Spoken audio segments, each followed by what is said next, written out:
The crystal towers of Ethros burned against the night sky. Commander Lyra Vex pressed her long fingers against the cool metal of the command center window and watched her world die.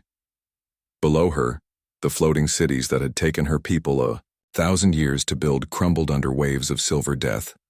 The Void Reapers had come 3 days ago. Their ships were massive black rectangles that blotted out the stars. Each one was the size of a small moon, covered in mining equipment and weapon systems that tore through Zephyrian defenses like they were made of paper. The machines did not speak. They did not demand surrender. They simply began taking apart everything in sight. Lyra turned away from the window as another explosion lit up the horizon. The command center buzzed with activity as her officers tried to coordinate what was left of their fleet. Their voices were tight with fear, but they still followed orders. That was something at least.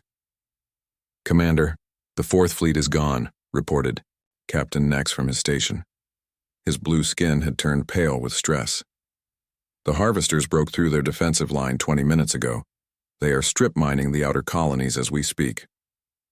Lyra nodded slowly. She had expected this news, but it still hit her like a physical blow. The 4th Fleet had been their strongest military force. If it could not stop the Void Reapers, nothing they had could. "What about evacuations?" she asked. "We have managed to get 60% of the population off-world," answered Lieutenant Kira. "But the civilian transports are slow. The Reapers are targeting them now." Through the window, Lyra could see the bright flashes in the upper atmosphere, where her people's escape ships were being destroyed. Each flash meant thousands of deaths. Men, women, and children who would never see another sunrise. "Commander," called out her communications officer. His voice shook as he spoke.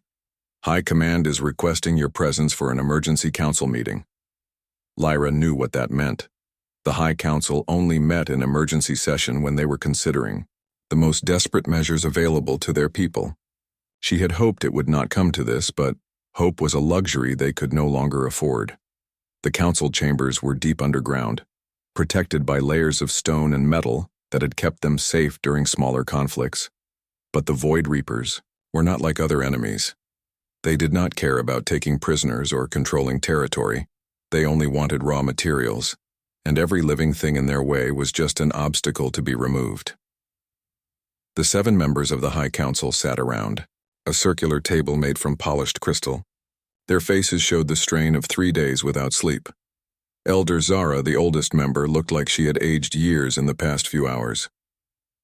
"Commander Vex," Elder Zara said as Lyra entered the chamber. "Thank you for coming. We have a decision to make, and we need your military expertise." Lyra took her seat and looked around the table. "The situation is bad," she said simply. "We cannot win this fight with conventional weapons. Our best ships are like insects compared to their harvesters." "That is what we feared," said Elder Joran. "Which brings us to why we called you here. There is one option left to us, one last desperate measure that might save our people." Elder Zara activated a holographic display above the table. Ancient text appeared in the air, written in the old language that few Zephyrians could still read. "The Deathworld plea," she said quietly, "a law written into the Galactic Charter over 2,000 years ago. It allows any civilization facing extinction to call for help from species that evolved on Class 12 Deathworlds." Lyra felt her blood run cold.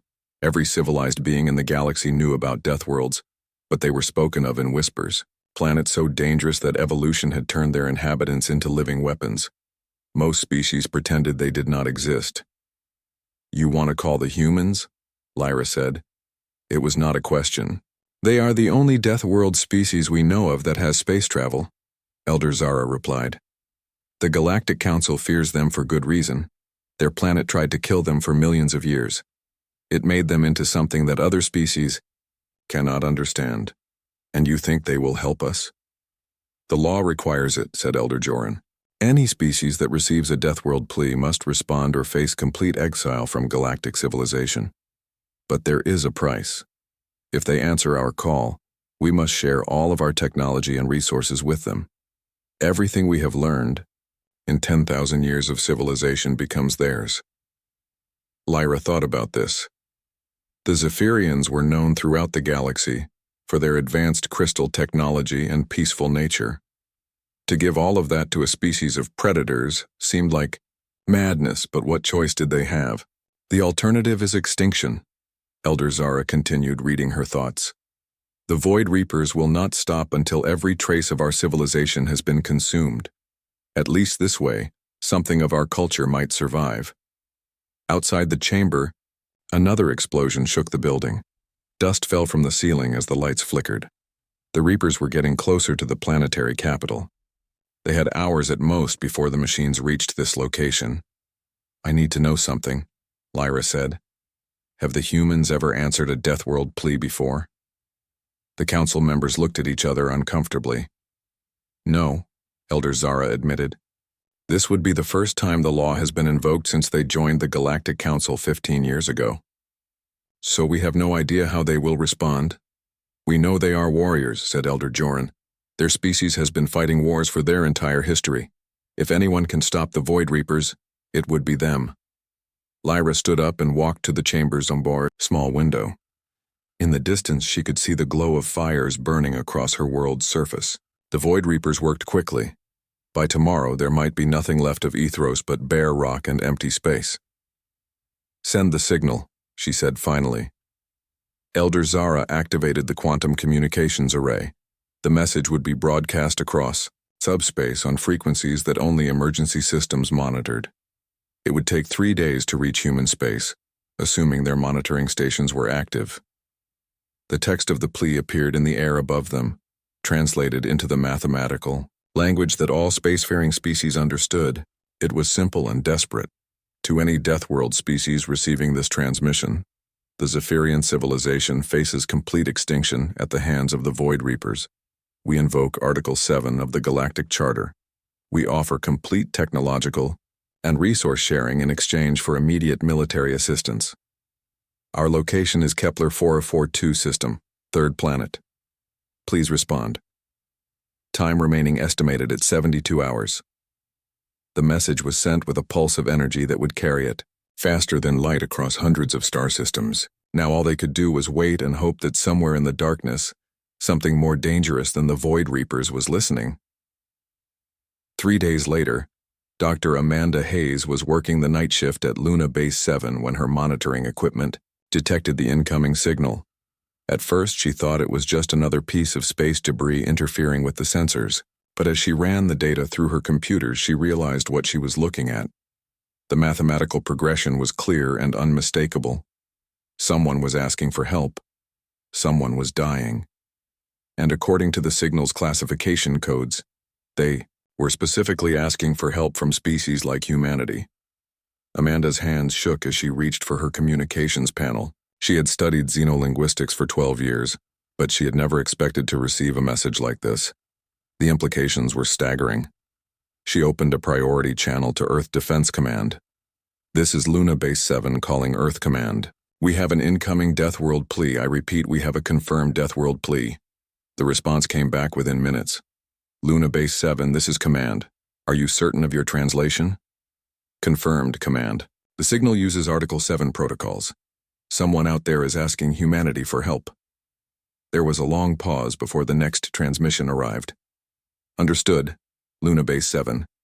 We are dispatching Captain Morrison to your location immediately. Do not discuss this transmission with anyone until he arrives. Amanda sat back in her chair and stared at the decoded message on her screen. In all her years of monitoring deep space, she had never seen anything like this. Someone was about to find out what humans were really capable of when pushed to help others. 12 hours later, Captain Jake Morrison stood in the Luna Base 7 communication center and read the translation for himself. He was a tall man with graying hair and the kind of scars that came from fighting in places where fighting was not supposed to happen. How long ago did this arrive? He asked Amanda. 18 hours, she replied. According to the timestamps, they sent it 3 days ago from the Kepler 442 system. Morrison studied the star charts on the wall. That is 6 months away at best speed with our current ships. If they only had 72 hours when they sent this, they are probably already dead.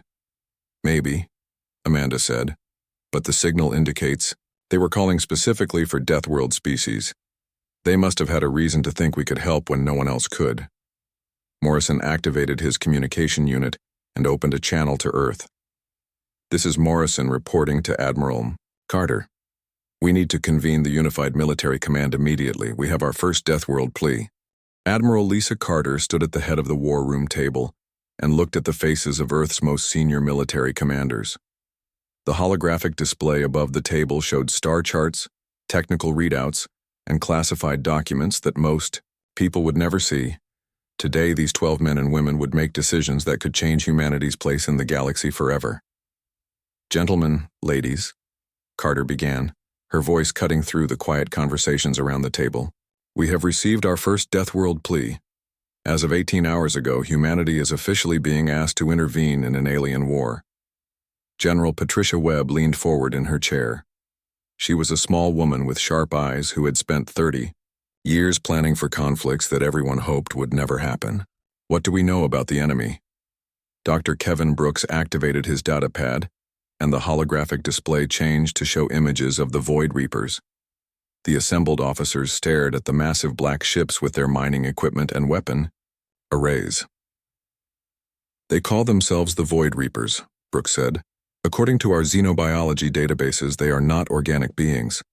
They appear to be a machine intelligence that consumes entire star systems for raw materials. How many systems have they destroyed?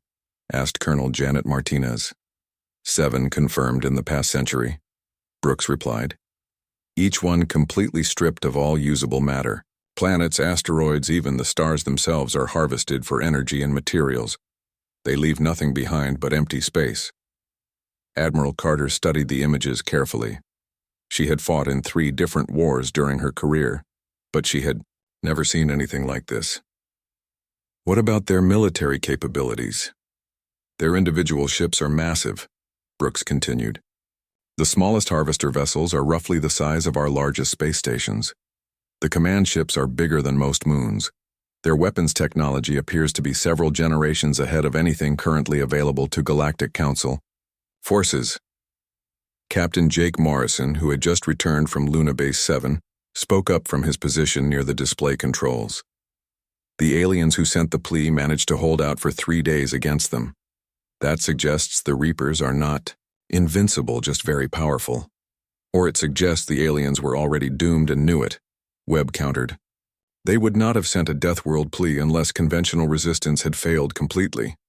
Dr. Helen Foster, the fleet's xenopsychologist, had been studying the cultural profiles of the species involved. The Zephyrians are a peaceful race, she said. Their entire civilization is built around cooperation and harmony.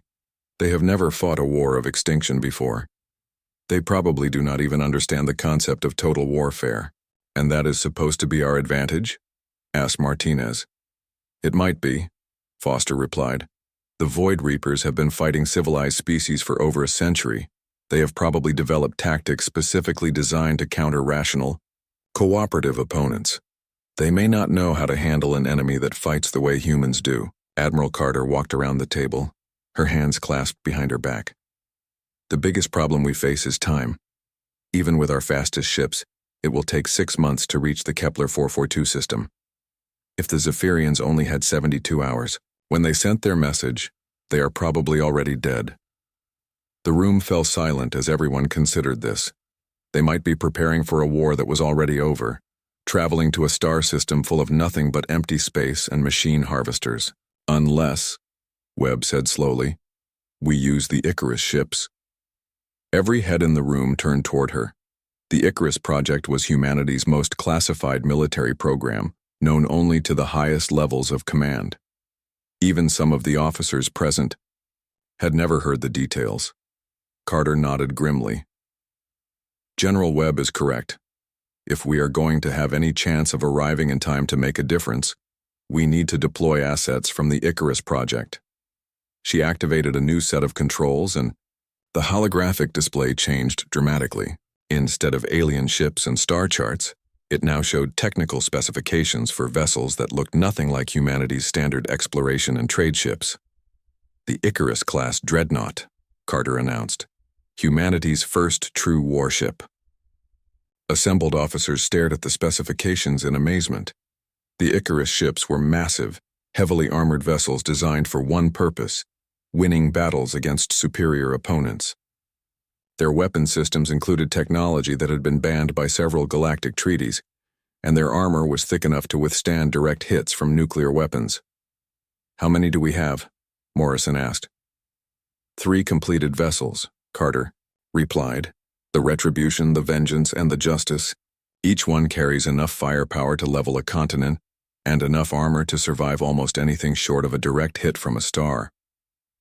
Dr. Brooks studied the technical readouts with growing concern. "Admiral, these ships are designed for fighting other humans. The weapon systems are optimized for destroying targets that use human-level technology and tactics. We have no idea how effective they will be against the Void Reapers." "That is true," Carter admitted, "but they are the only ships we have that might be able to reach the battle zone in time to matter. The Icarus drive systems can cut the travel time from 6 months to 6 weeks. Lieutenant Commander Sophie Turner had been quiet during most of the briefing, but now she activated her own datapad. As the fleet's primary tactical coordinator, her job was to turn strategic objectives into winning battle plans. "Admiral, I have been studying the Void Reaper attack patterns based on the information we received. I think I see a weakness we can exploit." The display changed again to show tactical analyses of the machine ship's behavior. "The Reapers fight like machines," Turner explained. "Their tactics are based on efficiency and resource conservation.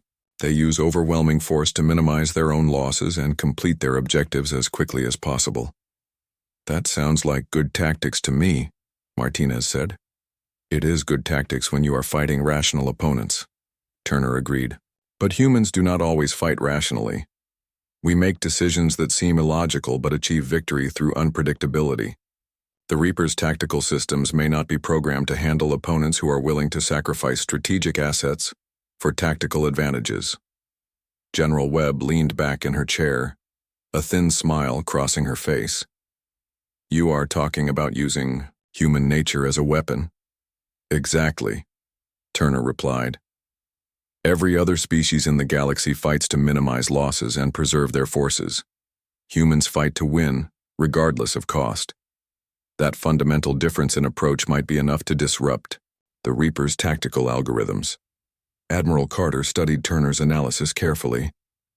The young officer had a reputation for developing strategies that made even experienced commanders uncomfortable, but her track record was impressive. "What kind of tactics are you proposing?" "Boarding actions," Turner said immediately. "The Reaper's ships are massive, which means they probably have minimal internal defenses. Most civilized species would never attempt to board an enemy vessel during combat, but humans have been doing it for thousands of years." "Boarding a ship the size of a moon?" Morrison asked. "That sounds like suicide." "It sounds like exactly the kind of thing the Reapers would not expect," Turner countered. "Their tactical systems are probably designed to counter long-range engagements and fleet actions. They may not have protocols for dealing with enemies who get inside their ships and start destroying critical systems from within." Dr. Foster nodded, slowly. "The psychological impact could be significant as well. Machine intelligences rely on predictable patterns and logical responses. If we start doing things that their programming cannot account for, it might cause system-wide errors in their decision-making processes." Admiral Carter made her decision. "We deploy all 3 Icarus ships immediately. Captain Morrison, you will command the Retribution as flagship. Captain Rodriguez takes the Vengeance and Captain Stone gets the Justice. Full crews, maximum weapons loadout." She turned to Turner. "Commander, I want detailed tactical plans for boarding actions against targets up to moon size. Work with Martinez on assault team compositions and equipment requirements." "What about the Galactic Council?" asked Dr. Brooks. "They will want to know what we are planning." "The Council will be informed after we depart," Carter replied coldly. "This is a human military operation responding to a direct request for aid. We do not need their permission to honor our treaty obligations." Over the next 48 hours, Earth's military machine moved with the efficiency that had made humanity successful in their early galactic interactions. The 3 Icarus ships were loaded with supplies, weapons, and personnel, selected specifically for their ability to fight in conditions that would terrify most sentient beings. Captain Ryan Mitchell took command of the Retribution with a crew of 800 hand-picked volunteers. Every person aboard his ship had combat experience and psychological profiles that marked them as capable of making the hard decisions that war demanded. The ship itself was a marvel of human engineering. Unlike the sleek, elegant vessels preferred by most galactic civilizations, the Retribution looked like what it was: a weapon built for destroying enemies. Its hull was covered in armor plating thick enough to stop projectiles traveling at significant fractions of light speed. The human fleet dropped out of faster-than-light travel at the edge of the Kepler 442 system and found themselves staring at a graveyard. Captain Ryan Mitchell stood on the bridge of the Retribution and watched the scanner readings with growing horror. 3 of the system's 5 planets had been completely stripped away, leaving nothing but glowing metal cores spinning in empty space. "Jesus Christ," whispered Lieutenant Commander Sophie Turner from her tactical station. "They really did it. They ate entire worlds."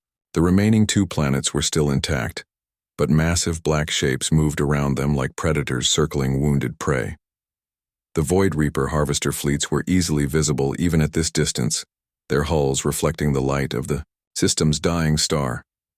"Communications, try to raise any surviving Zephyrian forces," Mitchell ordered, "and get me a tactical assessment of those Reaper ships." The communications officer worked frantically at his console while the ship's sensors gathered data on the enemy fleet. What they found made even the experienced human crew members nervous. The smallest Void Reaper vessel was 3 times larger than the Retribution, and there were dozens of them scattered throughout the system.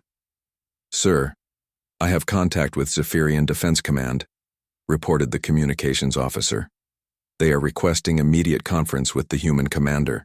"Put them through," Mitchell replied. The main screen flickered and showed the interior of what appeared to be an underground command center. A tall, slender figure with blue skin and large dark eyes appeared on the display. Despite the alien EOO features, Mitchell could see the exhaustion and desperation in the being's face. "I am Commander Lyra Vex of the Zephyrian Defense Fleet," the alien said. Her voice was soft, but carried the weight of someone who had been making life and death decisions for too long. "Are you the Deathworlders who answered our plea?" "Captain Ryan Mitchell, Terran Defense Force," Mitchell replied formally. "We received your distress signal and came as quickly as possible." "What is your current situation?"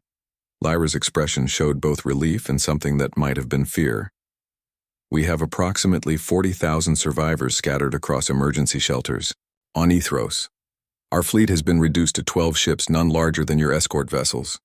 The Void Reapers have been systematically destroying everything in the system for the past 6 weeks." Mitchell studied the tactical displays showing the positions of the enemy ships. "How have you managed to survive this long?"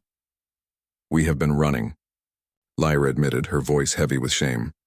"Our tactics focus on evacuation and avoiding direct confrontation. We cannot match their firepower, so we try to save as many lives as possible." Turner looked up from her console with a puzzled expression. "Commander Vex, why are you not targeting their support vessels? The harvesters are heavily armed, but they appear to be focused on mining operations. If you could disrupt their supply lines..." Lyra's image flickered as another explosion shook her command center. When the signal stabilized, her face showed confusion. "We do not understand. Why would we attack ships that are not directly threatening our evacuation routes?"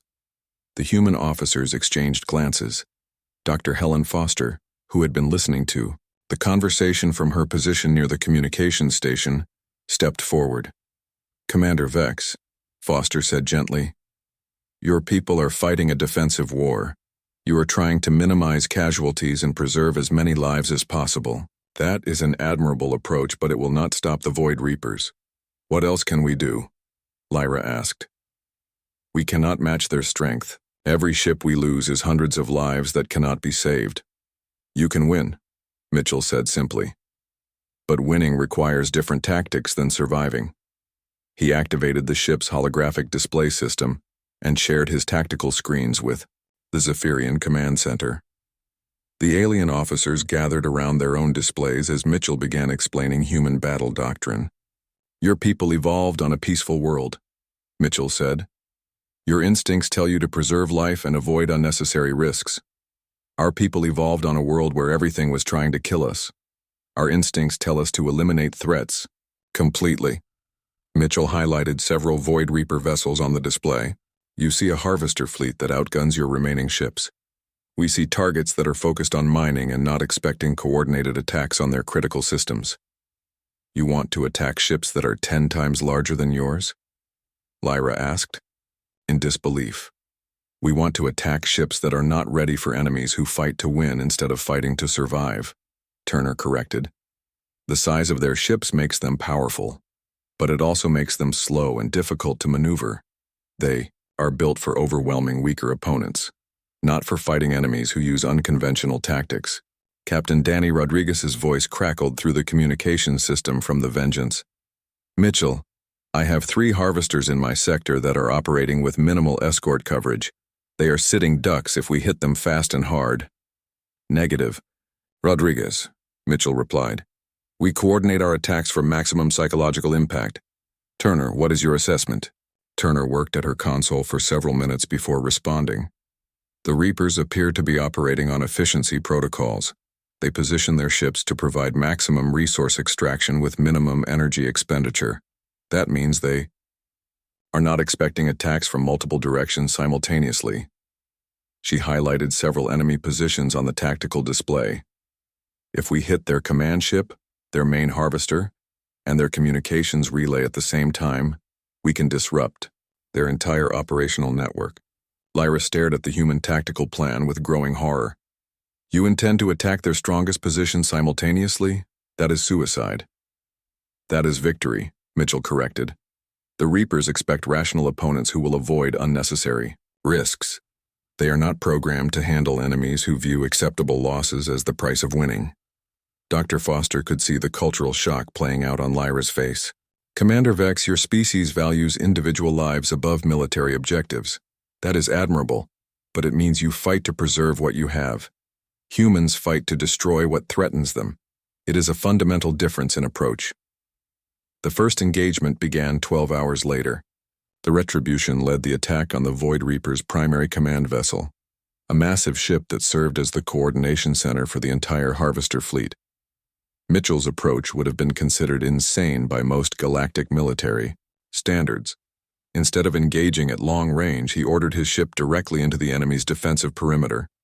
The Void Reapers responded exactly as their programming dictated. They concentrated fire on the largest threat, attempting to destroy the human ship before it could reach effective weapon range. But they had not accounted for human ship design philosophy. The Retribution was built to take damage and keep fighting. As Reaper weapons tore through its outer armor and destroyed secondary systems, the ship continued its attack run. Human damage control teams worked frantically to keep critical systems operational, while the ship absorbed punishment that would have destroyed any other vessel in the galaxy. At point-blank range, Mitchell ordered the deployment of his ship's most devastating weapons. Nuclear-tipped torpedoes, banned by most galactic treaties, punched through the command ship's shields and detonated inside its hull. The explosion sent cascades of energy through the vessel's systems, disrupting the coordination protocols that linked it to the rest of the fleet. At the same time, Rodriguez executed what would later be called the most audacious maneuver in human military history. The Vengeance, badly damaged from its own attack run, positioned itself directly against a harvester ship's hull and began using cutting lasers designed for mining operations to breach the enemy's armor. Rodriguez, what are you doing? Mitchell demanded over the communications link. Boarding action, sir, Rodriguez replied calmly. Turner was right about their internal defenses. They are not set up to handle enemies inside their ships. The Vengeance's crew evacuated to heavily armored assault pods just before their ship's reactor went critical. The explosion tore a massive hole in the Harvester's hull, and human assault teams poured through the breach carrying weapons and explosives. What they found inside the Void Reaper ship changed everything. The vessel's interior was a maze of mining equipment and processing facilities, but there were almost no defensive systems. The machines had never encountered an enemy that would sacrifice an entire ship to get boarding parties inside their vessels. Human assault teams moved through the ship like a virus, destroying critical systems and planting nuclear charges in the reactor cores. Within 2 hours, the massive harvester ship was dead in space, its systems failing one by one as human saboteurs completed their work. The psychological impact on the Void Reapers was immediate and devastating. These machines, designed to process the behavior of rational civilizations, could not compute why humans would sacrifice valuable military assets for tactical advantages. Their efficiency-based algorithms began producing error messages when faced with opponents who seemed to value victory over survival. News of humanity's victory traveled across the galaxy faster than light itself. Within hours of the battle's end, every member world of the Galactic Council had received detailed reports of what the humans had done in the Kepler 442 system. The reactions ranged from amazement to horror, but no one could ignore the implications. Ambassador Charles Wright sat in the emergency session chamber of the Galactic Council and watched as representative after representative stood to voice their concerns about humanity's military actions. The circular chamber buzzed with translated voices from dozens of different species, all discussing the same topic: what to do about the Deathworlders. The humans destroyed an entire Void Reaper fleet, announced Representative Kayla of the Centauri Trade Federation. Her insectoid features clicked nervously as she spoke. But their methods were barbaric. They sacrificed their own ships and crews for tactical advantages. No civilized species fights like this. Perhaps that is why no civilized species has ever defeated the Void Reapers, Wright replied calmly. He had been Earth's ambassador to the Galactic Council for 8 years, and he understood the delicate politics involved in dealing with species who feared what they did not understand. Elder Thane of the Ethereal Collective floated above his designated position, his energy form shifting colors as he spoke. Ambassador Wright, your people have shown capabilities that concern us greatly. The Zephyrians asked for guardians and received predators. The Zephyrians asked for help and received it, Wright corrected.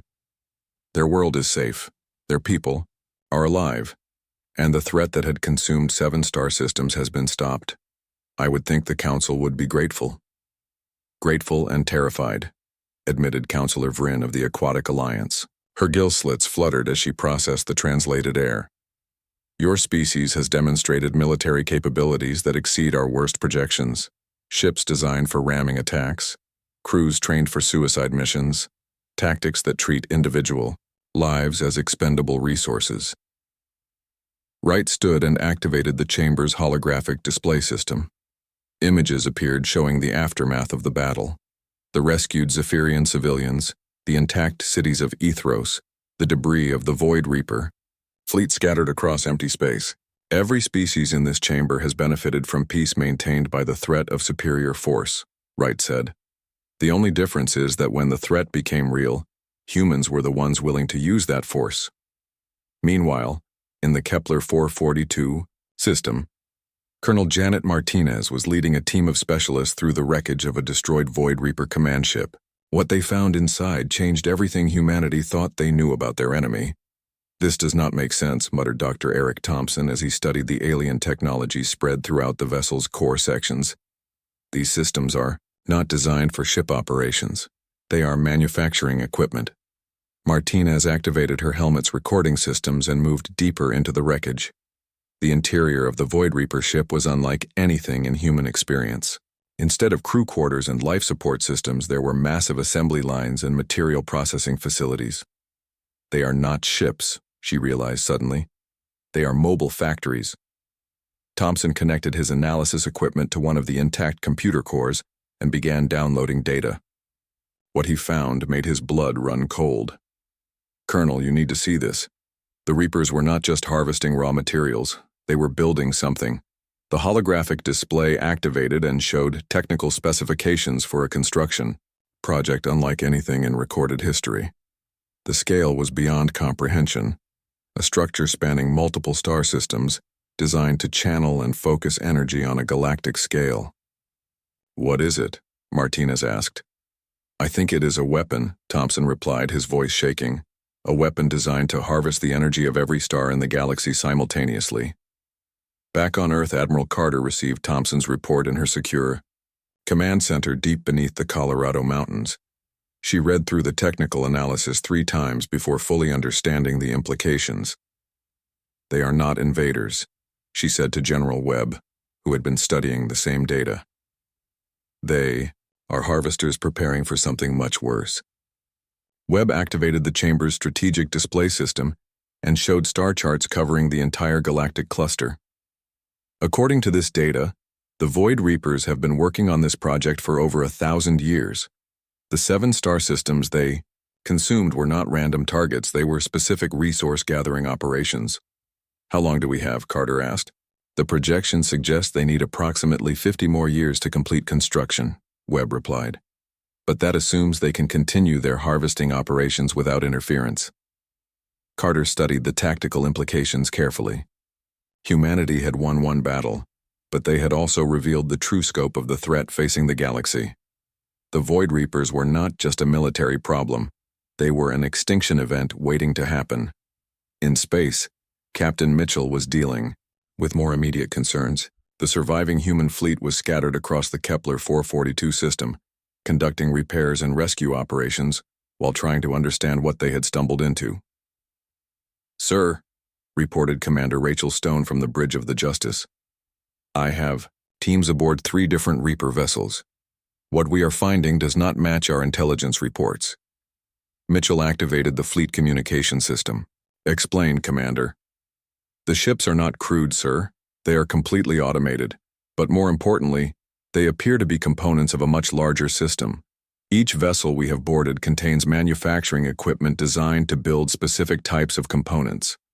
"Components for what?" Mitchell asked. "We are still analyzing the data, but it appears to be some kind of massive construction project. The scale is beyond anything we have seen before." Dr. Helen Foster had been studying the psychological profiles of the Void Reaper systems, trying to understand how a machine intelligence could develop such sophisticated tactical capabilities. Her findings were disturbing. "Captain," she reported during the next fleet briefing, "the Reapers are not just machines. They are a collective intelligence that has been learning and adapting for centuries. Each engagement teaches them new tactics and capabilities." "That explains why they were so unprepared for our attacks," Mitchell replied. "They had never encountered enemies who fight the way humans do." "Exactly. But it also means they are learning from this encounter. The next time we face them, they will be ready for human tactics." The implications of Foster's analysis spread through the human fleet like wildfire. They had won their first battle by being unpredictable, but that advantage would not last.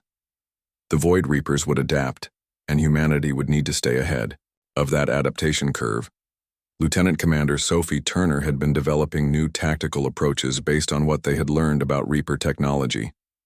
Her latest briefing made even experienced officers uncomfortable. "We cannot fight them the way we fought this battle," she announced during the fleet strategy meeting. "They will adapt to our tactics within a few engagements. We need to stay ahead of their learning curve." "What do you propose?" Mitchell asked. "We treat them like an invasive species rather than a military enemy," Turner replied. "Instead of fighting their ships, we target their ability to reproduce and coordinate. We hunt their manufacturing facilities, disrupt their communication networks, and eliminate their resource-gathering operations."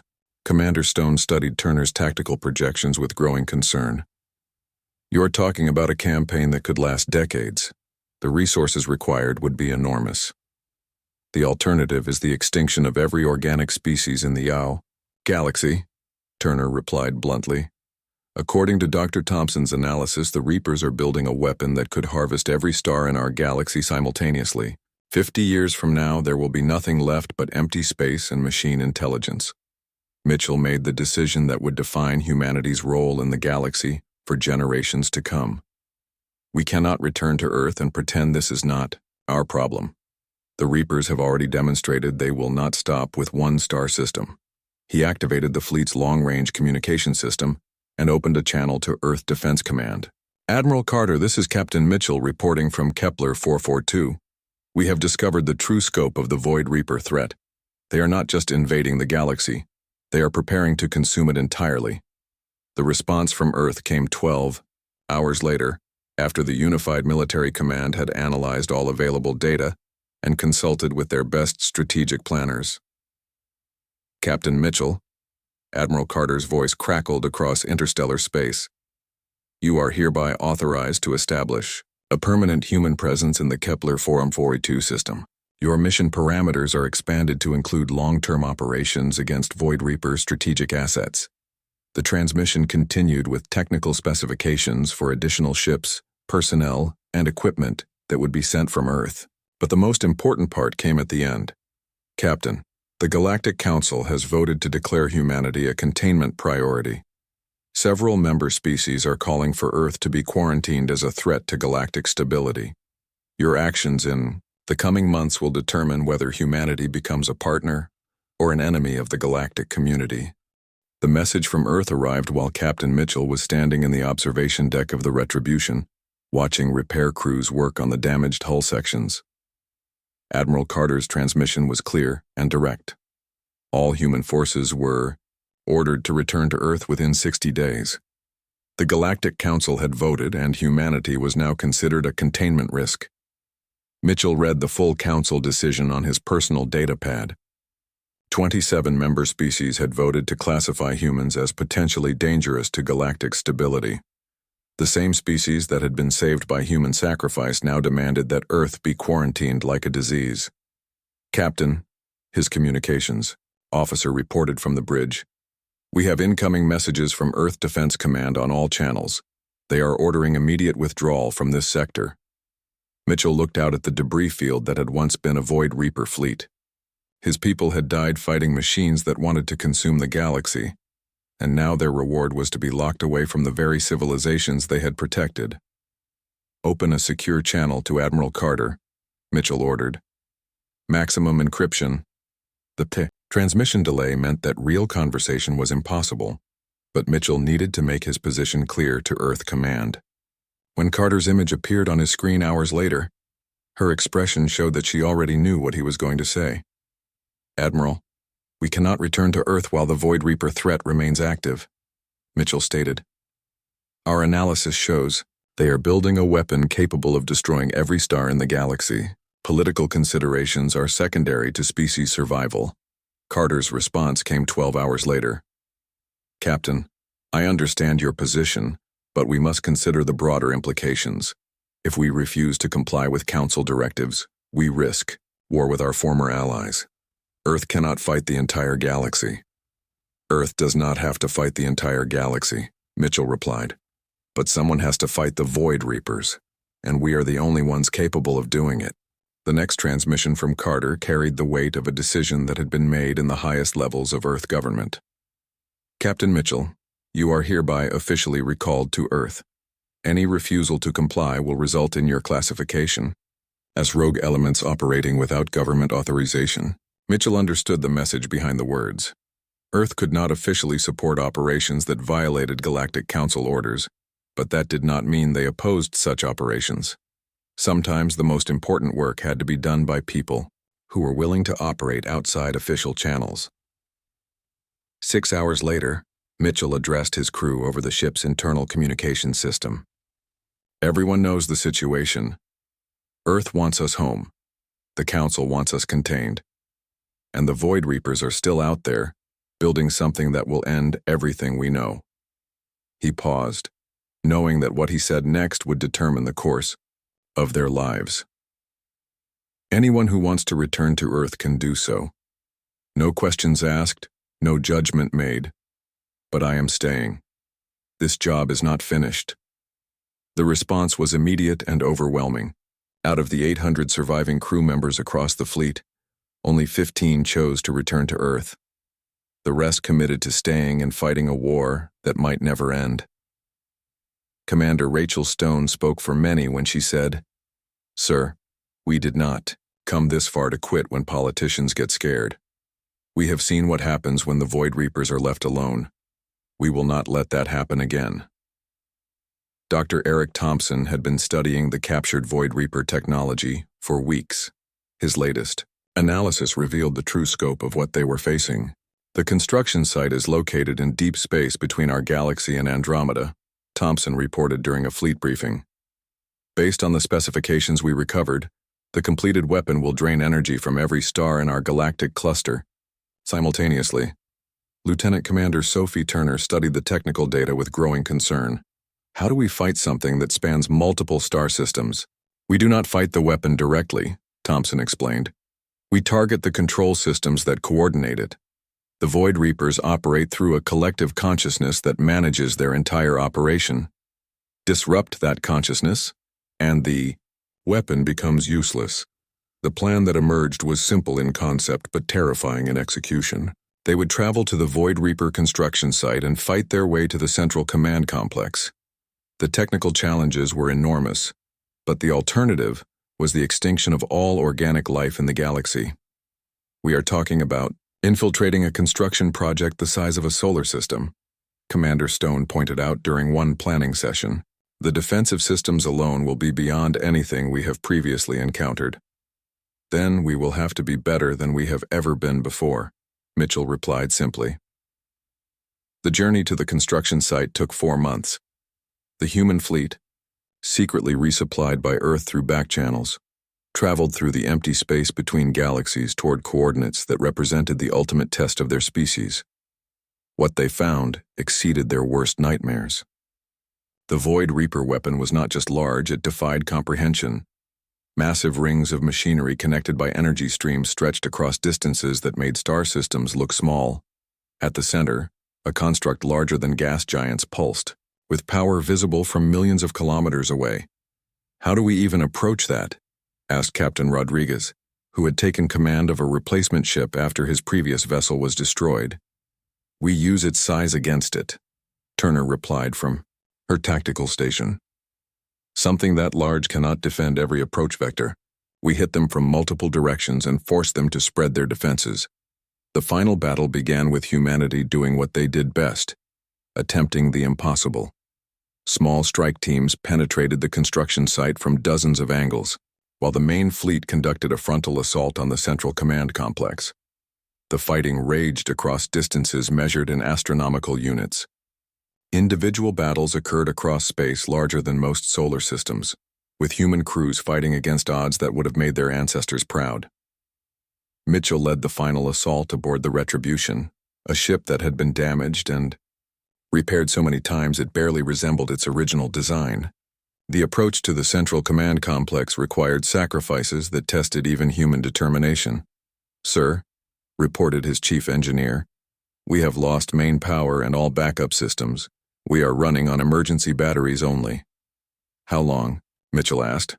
10 minutes, maybe 15 if we shut down life support and non-essential sections." Mitchell looked at the tactical display showing their distance to target. It would be enough, but just barely. "All hands, prepare for ramming speed." The Retribution's final charge became the stuff of legend. With systems failing and hull breaches venting atmosphere, the ship drove directly at the heart of the Void Reaper collective consciousness. Human assault teams prepared for boarding actions inside a machine intelligence that had been built to process galaxies. The impact destroyed the ship, but punched through defenses designed to stop conventional fleets. Human Marines poured through the breach carrying nuclear charges, and the kind of determination that had made their species apex predators on a death world. Inside the command complex, they discovered the truth about their enemy.